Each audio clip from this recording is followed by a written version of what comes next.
السلام علیکم ورحمۃ اللہ وبرکاتہ۔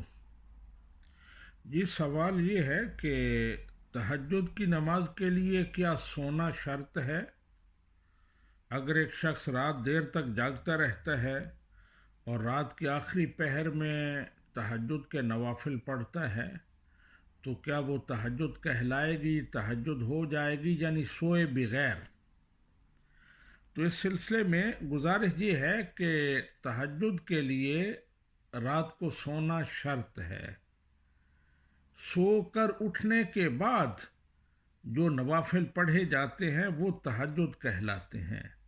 لہذا اگر کوئی شخص رات کو جاگتا رہتا ہے اور بغیر سوئے رات کے آخری پہر میں نوافل پڑھتا ہے تو وہ تہجد نہیں کہلائے گی، ہاں وہ قیام اللیل کہلائے گی، صلاۃ اللیل کہلائے گی، رات کو جاگنا نماز پڑھنا کہلائے گا، لیکن تہجد کا اطلاق اس پر نہیں ہوگا۔ مفسرین نے تفاسیر میں لکھا ہے وَالتَّہَجُّدُ لَا يَكُونُ إِلَّا بَعْدَ النَّوْمِ کہ تہجد ہمیشہ سو کر اٹھنے کے بعد ہوتی ہے۔ اور اصطلاح میں لغت میں بھی تہجد کا یہی معنی بیان کیا گیا ہے کہ التطوع بعد النوم، سونے کے بعد اٹھ کر جو نوافل پڑھے جاتے ہیں انہیں تہجد کہا جاتا ہے۔ اسی طرح المعجم الکبیر میں ہے انما التہجد المرء یصلی الصلاۃ بعد رکضہ کہ تہجد وہ نماز ہے جو بندہ اٹھنے کے بعد، یعنی سوئے پھر اٹھ کر پڑھے تو وہ تہجد کہلاتا ہے۔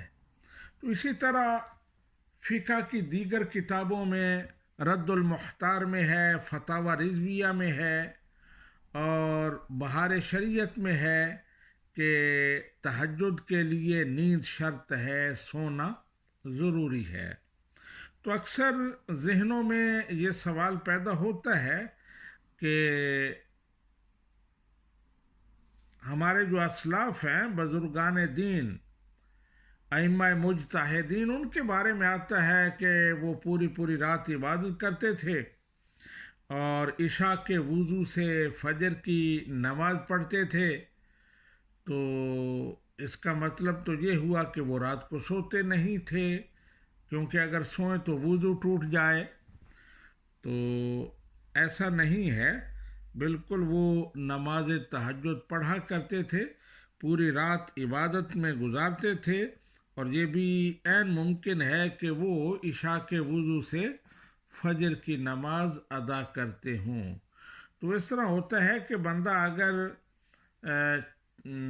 آلتی پالتی مار کر زمین پر ٹک کر بیٹھ جائے تو وہاں اس پوزیشن میں اگر سو بھی جائے تو اس کا وضو نہیں ٹوٹتا۔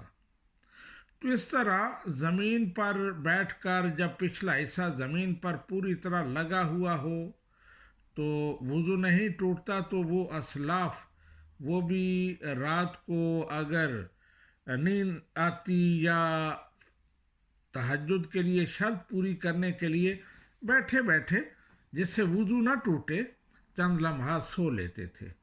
اور آج بھی لوگوں کے لیے یہی مشورہ ہے کہ کوئی اگر ساری رات جاگتا رہا ہے اور سونے کا اسے ٹائم نہیں ملا تو تہجد کا ٹائم ہو گیا ہے تو وہ بیٹھے بیٹھے چند لمحات سو لے اور اس کے بعد تہجد پڑھ لے۔ تو یہ مسئلہ ہے۔ بہرحال سونا تہجد کے لیے شرط ہے، ضروری ہے۔ وما علینا الا البلاغ۔